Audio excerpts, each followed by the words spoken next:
retour au stade de Wembley avec la prodigieuse musique des Royal Horse Guards. Ils sont 92, vous pouvez nous faire confiance, on les a comptés. Et c'est quelque chose. Toujours un régal de voir évoluer cette musique militaire qui va quitter la pelouse de Wembley.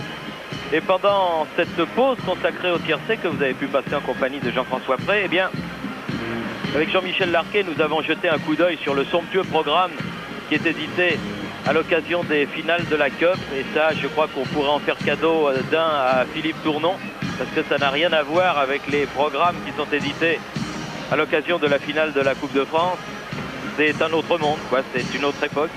Eh bien, on vous disait que si Crystal Palace gagnait, ce serait le 7e et dernier club de la région londonienne à remporter la Cup. Tous les clubs londoniens l'auraient emporté. Alors évidemment, il y avait Arsenal, Tottenham, Chelsea et West Ham. Eh bien, l'autre, donc, c'est Crystal Palace, et manque Brentford, Millwall et Leyton Orient, lorsque Leyton Orient s'appelait Clapton Orient. C'était dans les années héroïques du football. On est à Paris, à moins que l'on regarde quand même. Ah non. Nous allons donc retourner à Paris pour quelques pages en couleur et on revient tout de suite à Wembley. Ici Wembley, à vous Paris.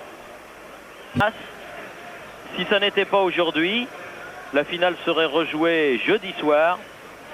Et je crois savoir que Étienne Moujotte, qui aime beaucoup le football comme vous, eh bien, nous ménagerait un petit espace dans la soirée pour que peut-être on puisse donner la deuxième manche, si toutefois il y avait une deuxième manche, à nos téléspectateurs, mais nous n'en sommes pas encore là. Est-ce que vous pensez, Jean-Michel, que la décision peut intervenir aujourd'hui? Je croyais qu'elle allait intervenir. Oui, oui.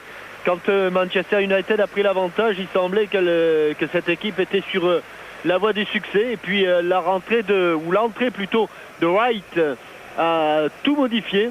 Et c'est vrai que finalement, la deuxième période a été plus équilibrée que la première. Même si les meilleures occasions, et notamment cette tête de Robson, ont été encore une fois du côté de Manchester. Mais sur le plan territorial, eh bien, on peut dire que Steve Coppell, à la mi-temps, avait bien modifié son système et avait senti que le danger était de trop subir le match. Il a demandé à ses troupes de remonter un petit peu le terrain. Ce qui fait que Nigel Martin, son gardien de but, n'a pas été autant en danger qu'il l'avait été au cours des 45 premières minutes. Et comme les occasions de but ont été quand même très rares, même s'il y a eu 4 buts c'est un bon score, c'est un bon total. Et comme les occasions ont été très rares, eh bien, il faut peut-être compter sur la fatigue, sur la maladresse, sur le manque de lucidité pour voir un vainqueur aujourd'hui. Mais autant j'étais persuadé que ce serait Manchester au repos du temps réglementaire, autant maintenant, juste avant cette prolongation, eh bien malin est celui qui peut dire qui de Crystal ou de Manchester va remporter cette 109e Cup. Eh oui, alors on va refaire un petit tirage au sort pour savoir de quel côté ça va partir. Demi-temps d'un quart d'heure